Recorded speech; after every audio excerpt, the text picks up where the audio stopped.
Olá, queridos amigos. Mais uma vez aqui nas nossas aulas de revisão, retornando às nossas aulas de revisão, dando continuidade às aulas sobre o tema uso capião. Mas antes de mais nada, eu gostaria de agradecer sempre, o seu carinho, a sua atenção, o seu prestígio, a sua participação, o seu incentivo. Meu grande obrigado. E hoje nós vamos começar falando sobre a uso capião imobiliária administrativa. Esse modelo uso capião imobiliária administrativa, na verdade, ele surgiu em 2009 com a promulgação da Lei 11.977. Na verdade, essa lei federal, ela regulamentou, ela foi a primeira norma com o propósito de regularização fundiária, e aí nós estamos falando de regularização imobiliária, e ela também regulamentou aquele programa Minha Casa Minha Vida. Em 2017, essa lei ela foi parcialmente revogada. Ela foi, na verdade, derrogada, não é isso? Pela Lei 13.465. A Lei 11.977 ela continua vigindo até hoje no que diz respeito ao programa programa Minha Casa Minha Vida.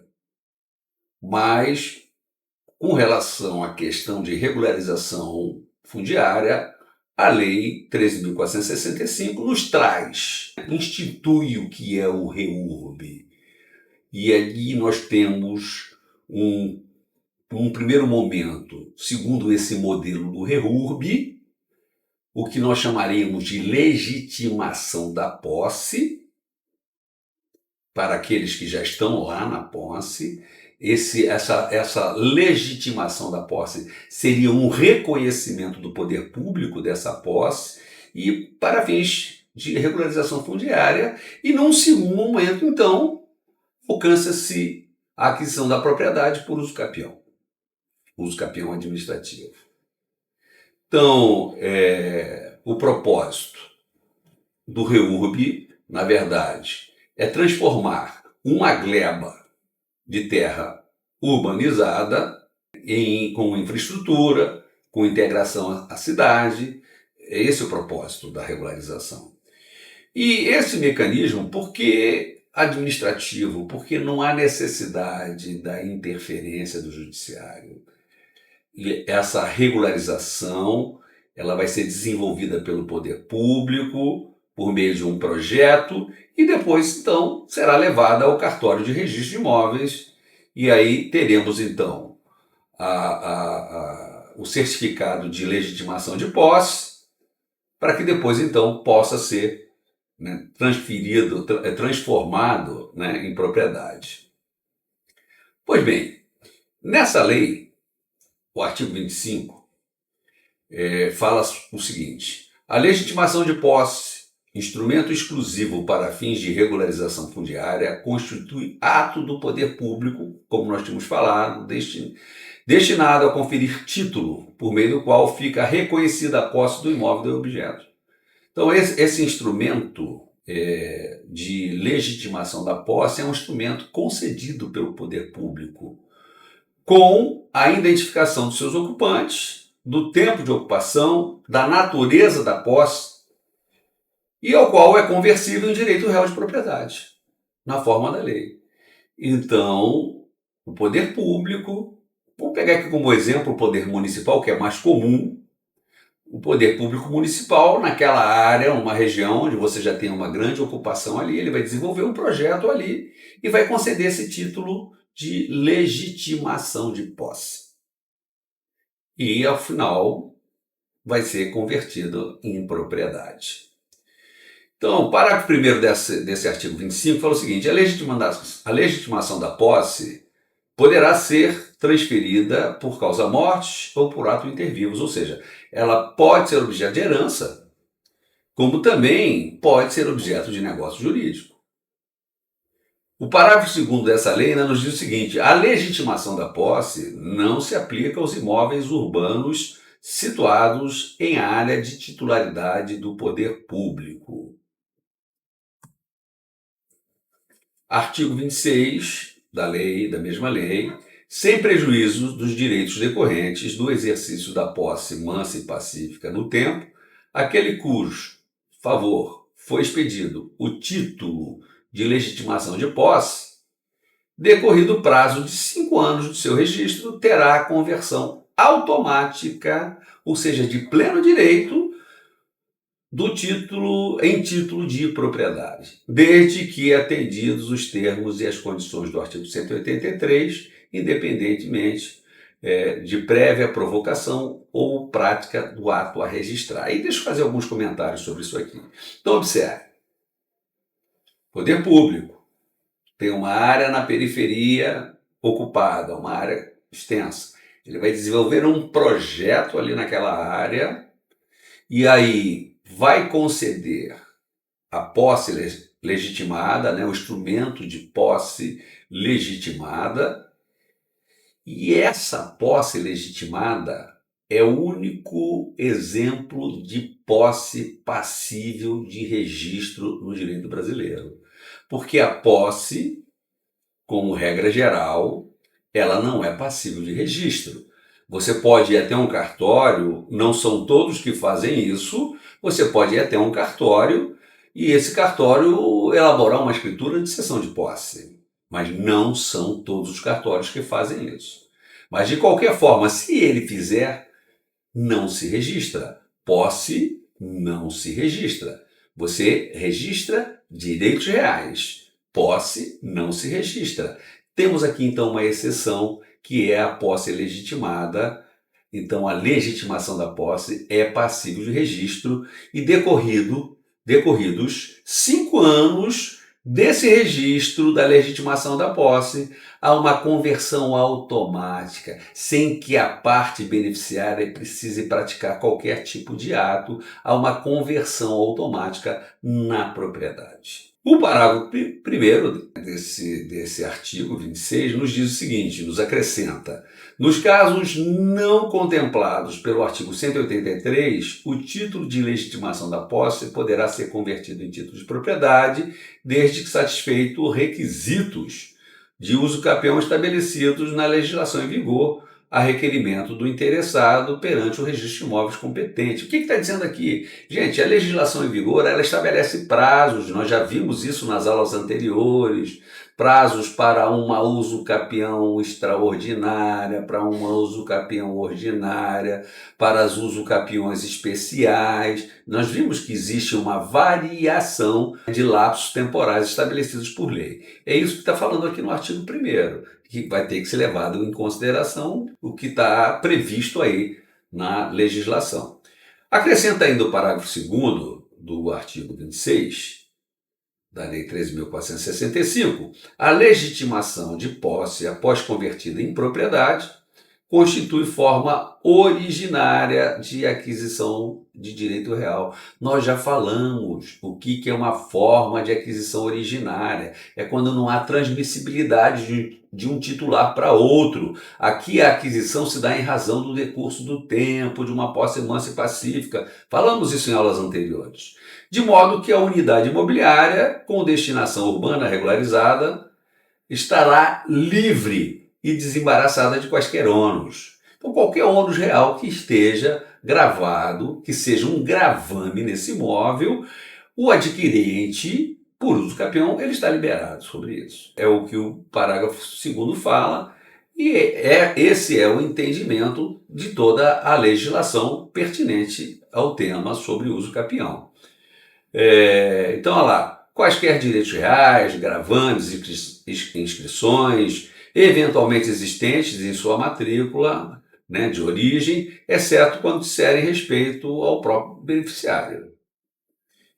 Para concluir essa parte da uso capião administrativa, o artigo 27 da lei, já mencionada, o título de legitimação de posse poderá ser cancelado pelo poder público emitente quando constatado que as condições estipuladas nesta lei deixaram de ser satisfeitas, sem que seja devida qualquer indenização àquele que regularmente se beneficiou do instrumento. Se houver algum tipo de fraude, o sujeito tem outro tipo de bem, não pode, se ele não tem o lapso temporal que a lei exige, enfim, qualquer tipo de irregularidade, qualquer tipo de fraude poderá levar o poder público a vir a cassar o título de legitimação de posse. E por último, então, destaco aqui como sendo importante, a legislação em vigor prevê, por essa nova modalidade, a uso capião administrativa, a conversão da legitimação da posse em propriedade. Essa é a grande característica diferenciadora desse modelo, que começou lá em 2009 e depois foi alterado em 2017. Então, com isso, vamos então em frente agora para um outro modelo novo, criado também de uma certa forma recente de uso capião, que é a chamada uso capião familiar. Essa uso capião, ela foi regulamentada pela Lei 12.424 lá em 2011. E aí ela cria esse modelo de uso capião pró-moradia, mas que adotou o apelido de uso capião familiar. Essa lei, ela insere no Código Civil o artigo 1240-A e insere também o parágrafo 1º desse artigo, que diz o seguinte: artigo 1240. Aquele que exercer por 2 anos, ininterruptamente e sem oposição, posse direta, com exclusividade sobre imóvel urbano de até 250 metros quadrados, cuja propriedade divida com o ex-cônjuge ou ex-companheiro que abandonou o lar, utilizando-o para sua moradia ou para sua família, adquirir-lhe-á o domínio integral, desde que não seja proprietário de outro imóvel urbano ou rural. Parágrafo 1º, o direito previsto no caput não será reconhecido mais de uma vez ao possuidor. Então, só poderia ser beneficiário, né, de aquisição por uso capião familiar uma única vez. E tem aqui outros requisitos. Você tem que ter uma posse mansa e pacífica por 2 anos, não pode ter uma área superior a 250 metros quadrados, a propriedade dividida significa tem que ser condômino, tem que ter a propriedade comum e o abandono do lar. Se o sujeito se separou, de fato, não regularizou um divórcio ou uma dissolução de união estável e se separou de fato, mas continua dando assistência aos filhos, continua dando assistência à família, não há que se falar em abandono. Então, o abandono é um dos requisitos. Com isso, as jornadas de direito civil, que são organizadas pelo Conselho de Justiça Federal e pelo Superior Tribunal de Justiça, acabou editando 2 enunciados referentes a esse modelo, né, de uso capião. E o primeiro enunciado, que é o enunciado 500, fala o seguinte: a modalidade de uso capião prevista no artigo 1240-A pressupõe a propriedade comum do casal, como eu acabei de falar, ou seja, eles têm que ser condôminos. E compreende todas as formas de família e entidades familiares, inclusive as homoafetivas. Lógico, princípio da isonomia. Significa dizer que somente terá cabimento ao uso capião familiar se os cônjuges forem condôminos, como eu acabei de falar. Condomínio, propriedade comum. O enunciado 595, aí já da 7ª jornada, diz o seguinte: o requisito do abandono de lar deve ser interpretado na ótica da uso capião familiar como abandono voluntário da posse do imóvel, somado à ausência da tutela da família, ou seja, da proteção à família. Não importando aqui ficar averiguando a discussão sobre culpa pelo fim do casamento ou da união estável.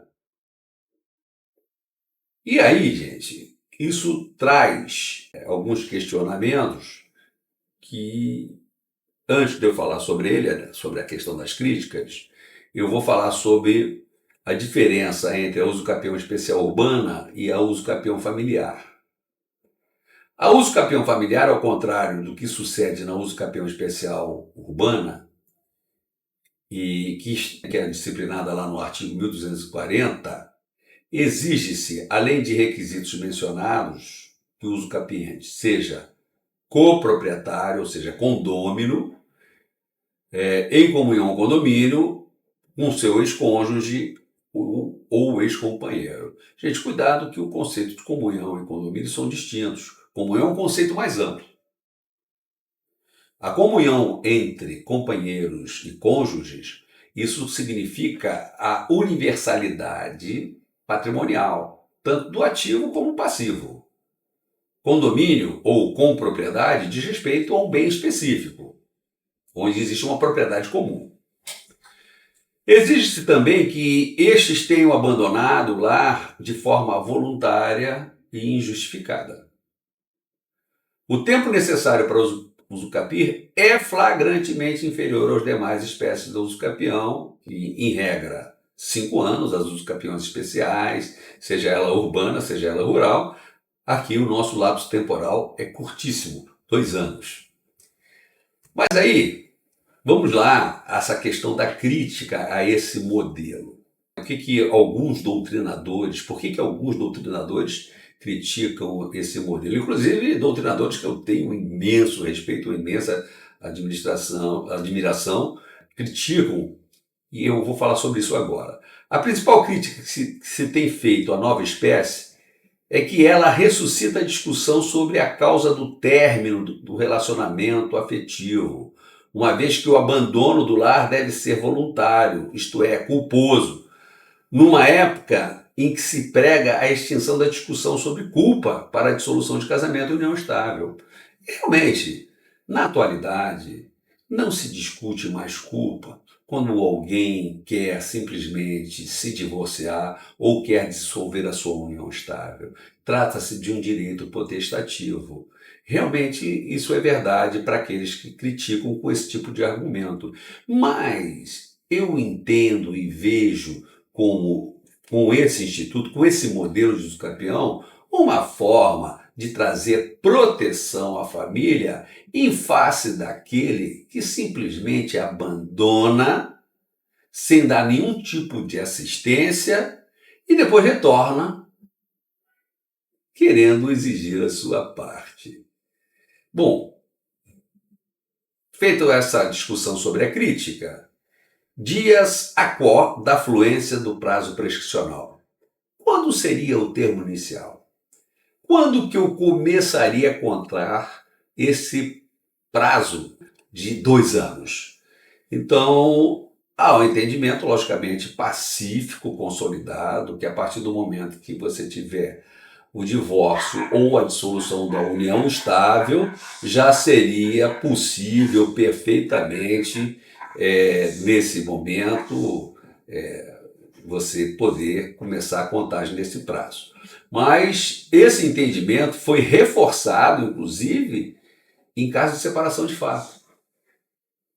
Se não existe mais afeto, se não existe mais o sentimento de constituir família, a partir daí já estaria apto a contagem desse prazo.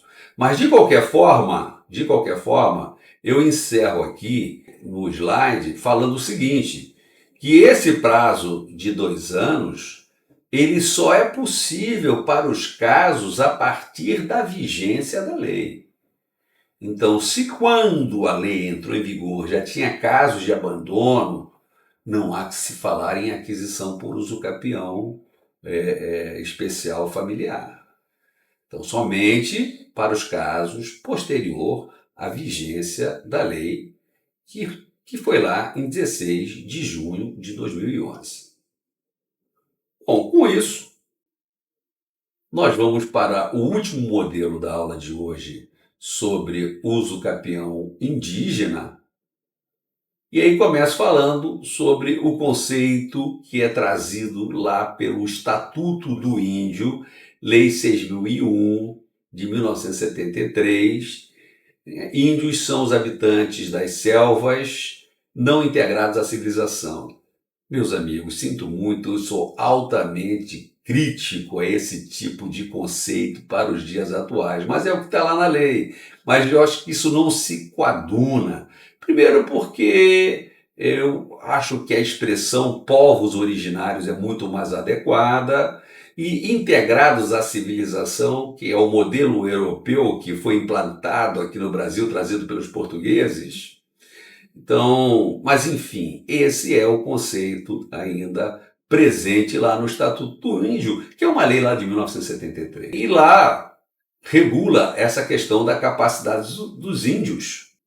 Temos lá, inclusive, uma classificação dividida em índios que estão em seu estado original, índios que estão em vias de adaptação ao nosso modelo, e índios que estão completamente já adaptados ao modelo europeu, vamos dizer assim. Pois bem, então a regulamentação legal sobre essa questão, como eu já falei para vocês, está lá no Estatuto do Índio, que é a Lei 6.001. Em 67, nós já tínhamos a criação, por meio da Lei 5.371, da Fundação Nacional do Índio. Na verdade, é esta fundação que exerce a tutela, que representa os indígenas em vias de integração e os que estão ainda em seu estado originário, porque os índios já perfeitamente integrados, não há mais essa necessidade de representação. O artigo 3º do Estatuto usa a expressão ainda índio ou silvícola, aquele que mora ainda nas selvas. É todo indivíduo de origem e a ascendência pré-colombiana que se identifica e é identificado como pertencente a um grupo étnico cujas características culturais distinguem da sociedade nacional de modelo europeu. Competente para cuidar das questões referentes aos índios seria a Justiça Federal.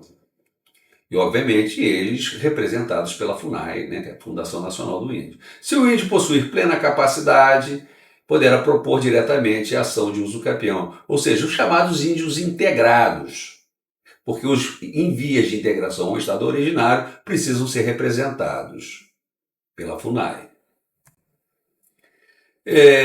Área uso capienda. A área uso capienda é somente área rural.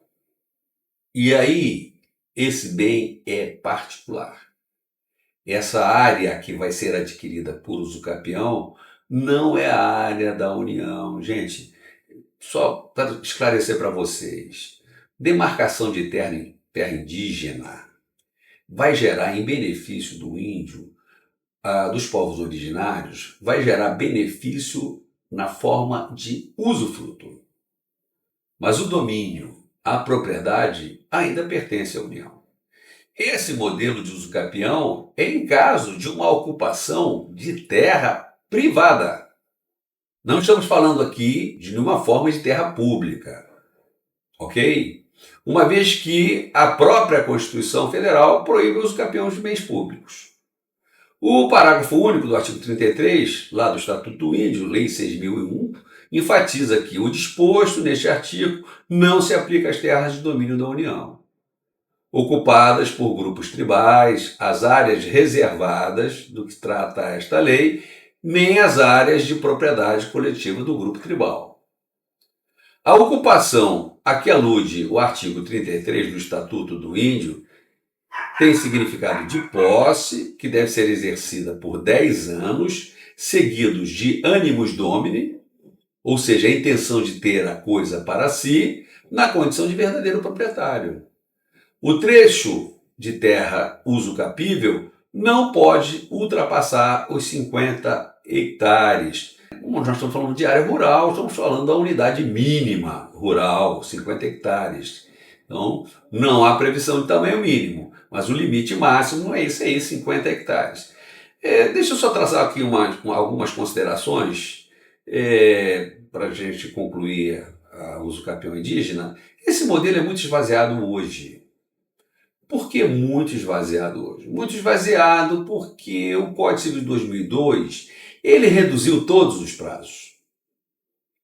todos os prazos para aquisição de uso capião. E a Constituição ainda estabeleceu a criação de mecanismos de uso capião especial, com prazos bem reduzidos de 5 anos. Então, na verdade, esse modelo hoje ele é bem esvaziado. Ele só se aplica a isso. Não estamos falando aqui em área de reserva indígena, que é a área da União. Nós estamos falando aqui, o índio ocupou uma área privada e aí está lá por mais de 10 anos, tornando aquela área produtiva, ele vai adquirir por uso capião. É isso que está regulado aqui no Estatuto do Índio. Mas, volto a dizer, hoje, com o Código Civil de 2002, com a redução desses prazos, na verdade, esse modelo, esse mecanismo ficou bastante esvaziado. Mas daí vale a pena tocar nesse assunto, porque também é um modelo que nós temos regulado pelo nosso direito. Então, com isso, gente, nós encerramos a nossa aula de hoje. Foi muito bom estar aqui com vocês. Até o nosso próximo encontro. Mais uma vez, obrigado. Não esqueçam de se inscrever no canal, não esqueçam de dar um like, não esqueçam de convidar algum colega para estar aqui junto conosco nas nossas aulas. Na semana que vem, nós iremos dar encerramento ao conteúdo sobre o uso capião, falando sobre o uso capião extrajudicial, que esse é um tema bem recente e vocês vão gostar muito. E vamos falar um pouquinho sobre a ação de uso capião. Um forte abraço, um beijo no coração e até o nosso próximo encontro.